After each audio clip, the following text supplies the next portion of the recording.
Hello, everyone. It's 12 o'clock, so we will start our property market webinar. Thank you very much for joining. Now, today's agenda, you're going to have an introduction to me, the speaker. I always believe you should validate your source of information. I'm going to share with you my view of the New Zealand property market. We're going to discuss Williams Corporation, the property developer doing this webinar. We're going to discuss short-term accommodation consents and how they can help you purchase property in a higher interest rate environment. We're going to discuss Own with Williams and how that can help low deposit buyers get on the property ladder. We're going to go over some property ownership opportunities, and we'll have a Q&A session. Now, the Q&A session will be done via the chat button in the bottom right of the webinar. So if you click any of your questions, if you just write them out there, I'll jump through the questions at the end of this webinar. Now, every great presentation needs to start with a legal disclaimer. So the legal disclaimer is written below by our lawyers, but my brief synopsis of it is I'm not a financial advisor. This isn't individualized financial advice. I do everything I can to make sure the information I present to you is true and accurate, but please make sure you do your own research and seek your own advice before making an investment decision. So a little bit about me, the presenter. I'm Matthew Horncastle, Managing Director of Williams Corporation. Now, I come from a property family, a family where everyone is in construction, mother, father, aunties, uncles, granddads, cousins, the whole shebang. I'm a qualified builder, so I've served my time in this industry from the ground up. I've owned a business since 2011. I'm a thought leader in the New Zealand business space. I live in and invest in Williams Corporation properties, so I own the product that I'm presenting to you today. But my largest claim to fame is I'm the co-founder of Williams Corporation, which is one of the largest privately owned builders in New Zealand.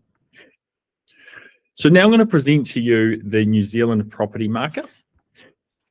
Now, one thing we forget as Kiwis is we forget that we live in such an amazing country. And the world is a hard place, and there's so many countries that have so many problems, whether it be wars or food shortages or all sorts of really horrible things happening. And what we forget in New Zealand is just how lucky we have it. It's a really, really beautiful country, and we're really lucky to live here. Now, because of how great our country is, our population continues to grow. You can see New Zealand population growth on this graph here. And it continues to grow at a, hold on, I just have to quickly fix something. It continues to grow very rapidly. And that is the reason this graph is so gradual is because of our immigration policy. Now, if we removed our immigration policy, we would have significantly more aggressive population growth. And we start to see that here in this immigration graph. So you can see when we relaxed our immigration policy recently and this huge increase of people coming into our country. So we currently have the largest ever migration that New Zealand's ever had and the largest ever population growth that New Zealand's ever had. So let's look at the numbers. So in the last 12 months, the net population of New Zealand has increased by 138,000 people. Now, the average home in New Zealand has 2.7 people living in it. So this means to keep up with this population, we need 4,200 houses every single month, or 55,000 houses per annum. Now, the problem with that is the New Zealand construction industry only builds 25 to 30,000 houses per year. So you can see this housing deficit. You can see the difference between immigration and how many houses we need versus what the New Zealand construction industry can deliver. And you start to see the imbalance. Now, this graph shows it even more. So this shows the top graph shows migration into the country. So you can see huge amount of migration. And then the bottom graph shows building consents.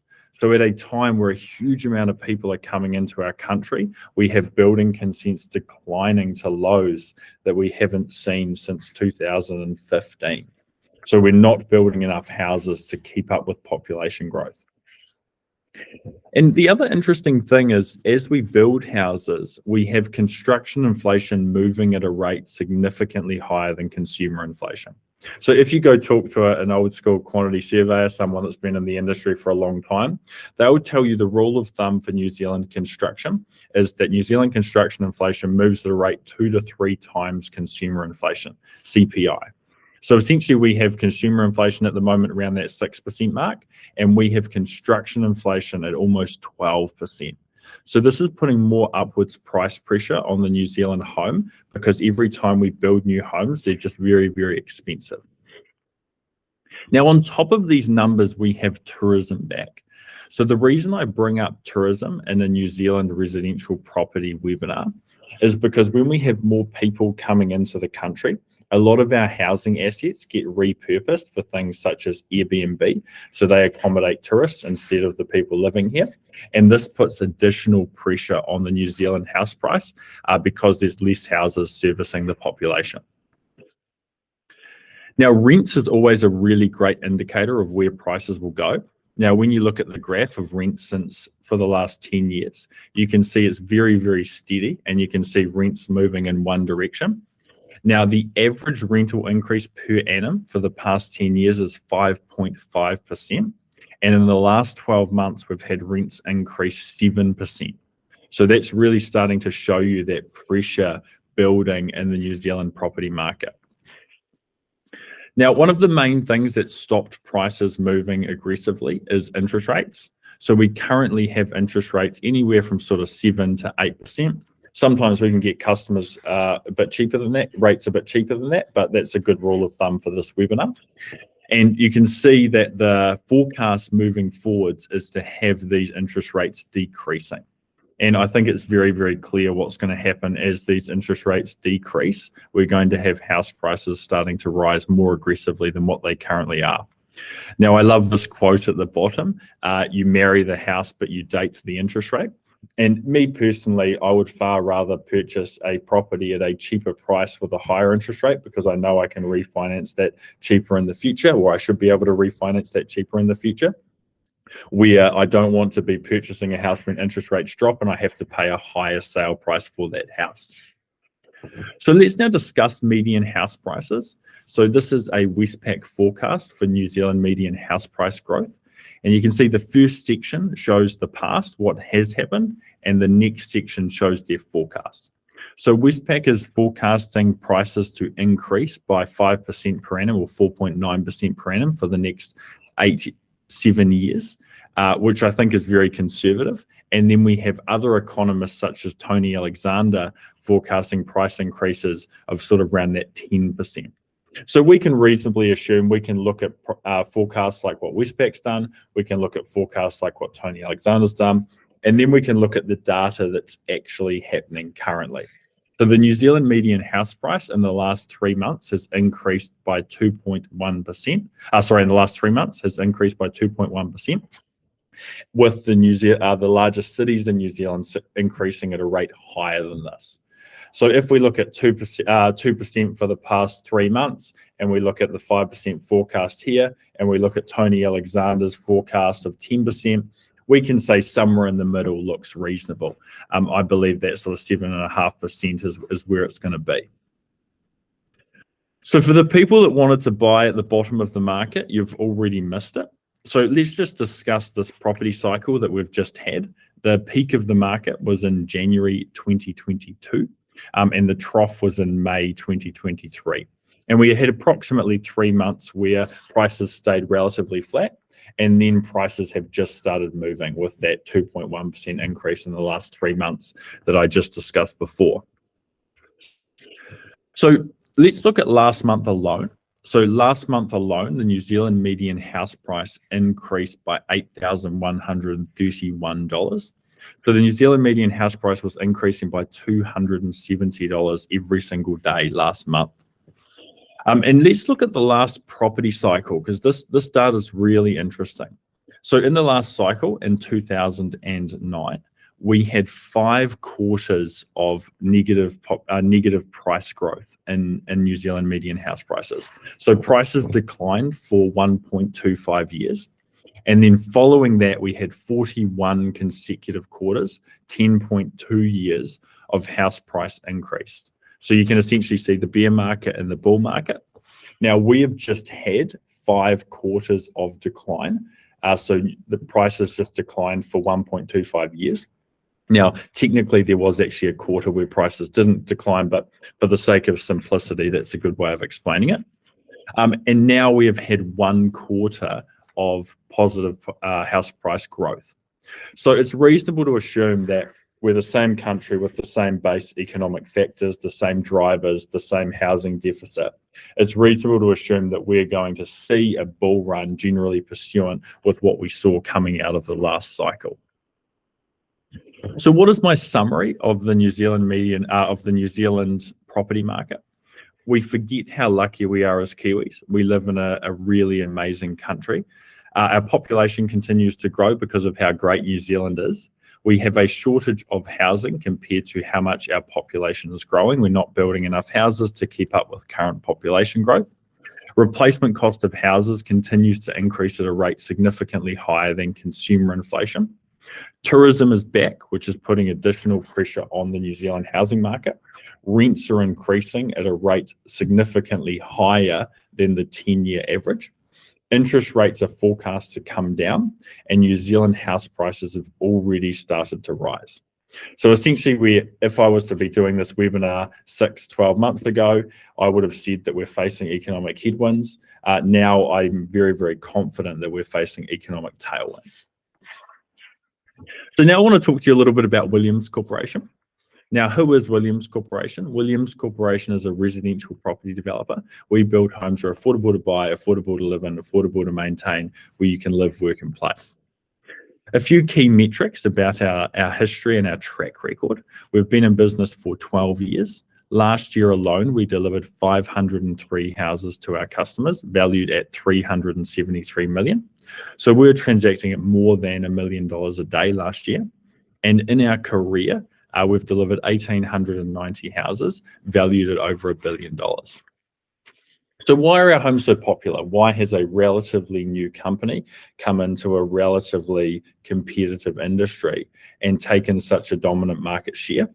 Now, it's hard to put our success down to a few points, but this is why I believe our houses are so popular. They're low maintenance, they're very well built, they're well located. We don't have price escalation clauses. Our homes are turnkey, ready to move in. We have fair sunset dates that protect the customer. We have generous floor plan sizes when compared to other townhouses, and we make the process easy. Now, how do we finish our homes internally? We do the blinds, the cooktop, the dish drawer, the fixed floor coverings, the heat pumps, mirrors over vanity, oven, range hood, washer dryer combo, Japanese bidet toilets, tiled bathrooms, fridge freezer combo, smoke alarms, wardrobe joinery, and much more. Now, when you look at the finish of our homes, they're done really well. We have really great quality products that we select for our construction. And they're just lovely, lovely homes. Just the little things like we put the dimmer next to the bed. Now, all of our homes as standard come with a washer dryer combo, microwave, fridge freezer combo, dish drawer, oven, and cooktop. And we do little things to care about you, the customer, like you notice the floorway scully next to the appliances in case you have a leak in your kitchen. So how do we finish our homes externally? We do the letterbox, the clothesline, the bike, the storage shed, landscaping package, electronic front door locks, outdoor tap, fencing, reflective glass so you have privacy during the day, communal spaces, high quality, low maintenance cladding, and EV charging points for car parks and garages. And our houses just look beautiful. This is a fantastic example of the permanent materials. So you can see the white brick and the black tray cladding, and you can see that this development is going to have very little maintenance and it's going to remain looking fantastic into the future. You can see the electric vehicle charging points at the car parks. Now our 2 beds and our 3 beds come with 2 heat pumps. Just lovely, lovely looking projects. Now, before Williams Corporation, all I had seen from the New Zealand construction industry for townhouses was 2 options for how they managed the development. So option 1 was a body corporate or a unit title.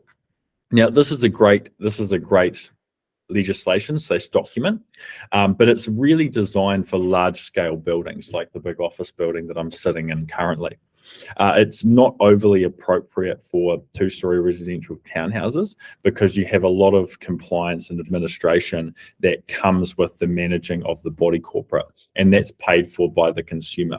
And with residential property, every dollar matters, and so you want to make sure you're being as cost effective as possible. The other way where people were doing it was a fee simple or freehold title.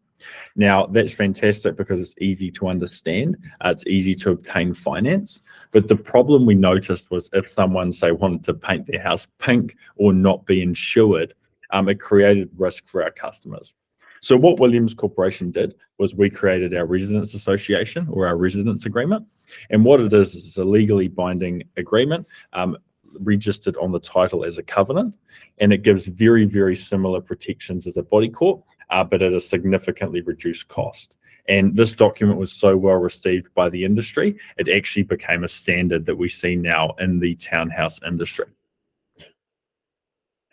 So I didn't want to make this presentation too long, but I want to cover this point. Williams Corporation, as we saw interest rates increase, we wanted to work out how to provide more value to our customers. And one of the main things we saw was giving the customer more choice of what they could do with the property. So we essentially, most Williams Corporation houses until then, you could live in the house and you could rent it out, but Airbnb was sort of a grey area. And as we saw interest rates rising, we wanted to provide more value. So what we did was we went and got resource consents for our properties for short-term accommodation. And essentially what we're seeing is we're seeing significantly better returns from short-term accommodation, and providing that resource consent to our customers is just really fantastic for the customer's peace of mind. Now, we've also released a new scheme called Own with Williams. And this is where we contribute equity towards the purchase to help a low deposit buyer purchase a home. Now, it's very, very similar to the Kāinga Ora First Home Partnership Scheme. We're currently, this is a very new product. We're only doing our first deals now, and we actually had our first finance approval come through yesterday. So it's very, very exciting for this business and that customer. Now, essentially what it is you own the home, it's your property. In an average Own with Williams transaction, you would pick a completed Williams Corporation home. The customer would contribute 5% towards the equity. We would contribute 15%. Now, it's your house, you live in it, you pay the mortgage or you take the rent, you deal with that. We just have an interest in that property. And when you sell that property, we take a percentage of the capital gain for leaving that money in the transaction. Now, this is a really, really great product, and it's something I'm very proud of, and it's really cool to help those lower deposit buyers achieve their property goals. Now, we haven't just restricted this to first home buyers. It's also open to investors. So we are open for business if you wish to look at a property, but you don't quite have the deposit. So now I want to quickly present you some of our houses for sale. First, I want to start with one option in Christchurch. So why do we build in Christchurch? Christchurch is the second largest city in New Zealand with a population of 400,000 people. But Christchurch is more than a city of 400,000 people. It is the gateway to the South Island, servicing the 1.2 million people of the South Island. And since 2011, there's been a $40 billion rebuild, which has given us this new world-class city. Now, I could do a whole presentation on Christchurch, but just a few key assets. We've got the new stadium under construction, which is $683 million.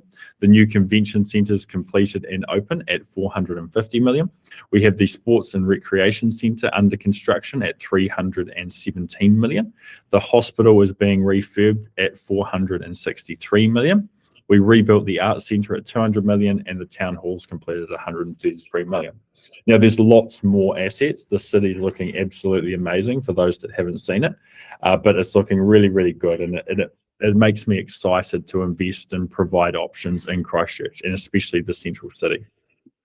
So speaking of the central city, this is a property that I'm going to recommend today, which is 52 Stewart Street, located in Christchurch Central City. It's only a short walk to Hagley Park and the hospital, and this is consented for short-term accommodation, and I only have one of these options available. So this is the development, lovely looking development and low maintenance, the brick and the tray. And this is the landscape plan for the development. And this is the unit that's available. So it's 158 Stewart Street. It is a 2-bedroom, 2-bathroom. Now it's priced from $715,000, including GST. If you're purchasing this as an Airbnb investment, you can purchase it plus GST at $625,000. We can have that discussion about we can help you with accounting advice of if plus GST or including GST is right for you. So essentially, this is the floor plan. You come in the front door and you have a kitchen, dining, living opening up onto your private courtyard with a bike shed and a clothesline. On the first floor, there's a bathroom and a bedroom with plenty of storage. And on the top floor, there's the master with an ensuite with plenty of storage. Really lovely floor plan. Now, this is currently set up on Airbnb. So you purchase this property furnished in that price, which is extremely good value. And the current Airbnb appraisal is $180 per night with 80 to 90% occupancy. So this property is currently grossing $1,000 a week or $52,000 per year. So now I want to talk about a property in Auckland. So why do we develop in Auckland? Auckland's the largest city in New Zealand with 1.6 million people. Auckland's also an economic, globally recognized powerhouse. If you're sitting in a bar in Dubai, you'll hear someone talking about Auckland if they're talking about New Zealand. And almost 50% of immigrants go to Auckland. So when we have this high immigration entering the country, it's reasonable to assume that Auckland property will perform well. Now, also, Auckland's geographically challenged. We've got the harbours on each side. We've got lots of hills. So it makes Auckland a very difficult city to build in with that construction inflation. And so we see property in Auckland performing really well. So the property I'm going to recommend today is 10 Fathom Place in Te Atatū Peninsula. It's a 20-minute drive to the CBD, a short walk to the reserve, short walk to the beach, and a short walk to the township. And we have completed homes available now for purchase. So this is the development. There's only 20 townhouses in this development, half with car parks and half without car parks. And if you want to purchase one of the properties with car parks, we have 1-bedroom, 1-bathroom, 1-car park properties, priced from $685,000. Now, these are currently consented for Airbnb and furnished on Airbnb. So you can also purchase it plus GST at only $595,000. Airbnb appraisals are $155 per night, and it's 90% occupancy. So this property is also returning $1,000 a week or $52,000 per year. And if you wish to rent that property, it's renting for $520 to $540 per week. Now, in the same development, I believe I also only have one of those car park options left. So if that interests you, you should inquire to us. We also have some properties without car parks. So the 1-bedroom, 1-bathroom properties without car parks are only $635,000, and very similar percentage rent returns. So we now have some options in Tauranga. So why do we develop in Tauranga? It's one of the fastest growing cities in New Zealand. There's extremely high demand for unemployment, and it's only a short drive from Hamilton and Auckland, as well as just being a very, very beautiful place on earth. So we have 3 Manta Way. It's located in central Tauranga. It has views of the estuary. It's only 400 meters away from the University of Waikato, and you're a short walk to the city. So we do have completed properties in this development. So I'm recommending today units Townhouse B. So this is a 2-bedroom, 2-bathroom, 1-garage townhouse, and it's priced from $999,000. We have Airbnb appraisals at $220 per night, or $63,000 per year. So just jumping back, if you look at purchasing this property on a plus GST basis, you can see that that's a really fantastic option in Tauranga. So now an option in Wellington. So why do we develop in Wellington? It's the capital of New Zealand. So we have this huge amount of government employment and government spending. Again, Wellington is geographically challenged. So you've got hills on one side, you've got the ocean on the other, the harbour, and you have this very, very small buildable space. So we've seen property in Wellington performing really well, and just heaps and heaps of employment because it's our capital. So the property I'm recommending in Wellington is 1 Milne Crescent in Taita. So here's some photos of the property.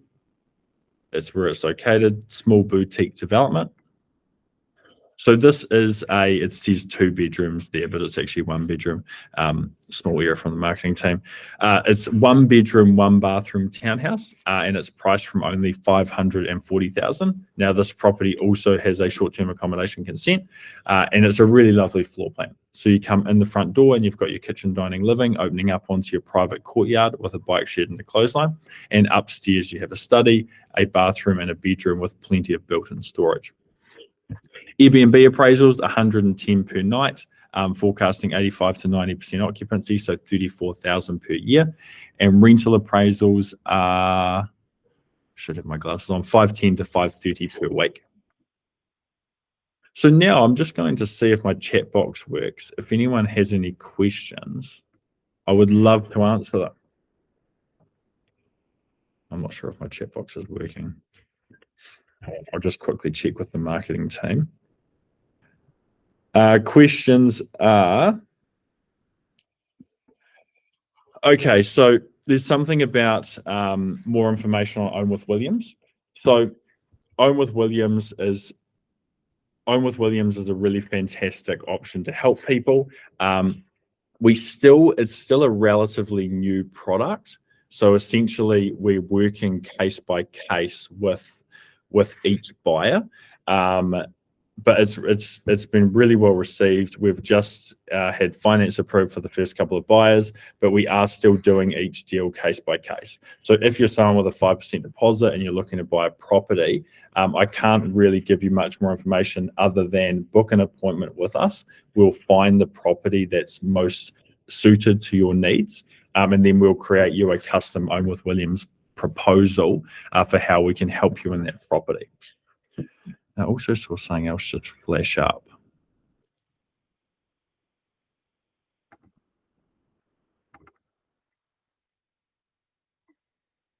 Oh, okay. I can't quite work the chat box, but I think that's very good anyway. So what is the price of not making a decision? We have this really high population growth. We have really low building consents. We have houses already increasing $270 a day last month. So I think it's reasonable to assume that interest rates are going to come down, property prices are going to increase. So if purchasing a property is something that you're looking at doing, I do believe now is the right time to act. So I just want to say thank you very much. If you wish to inquire, we have a really fantastic team of people, and we can sit down with you. We have a list of all of our different properties that we have available, and we can go through the different options with you, see if a property is right for you, and see if we can help you. So hopefully you enjoyed today's webinar, and I hope that we can do business with you and help you with your property goals. Thank you very much.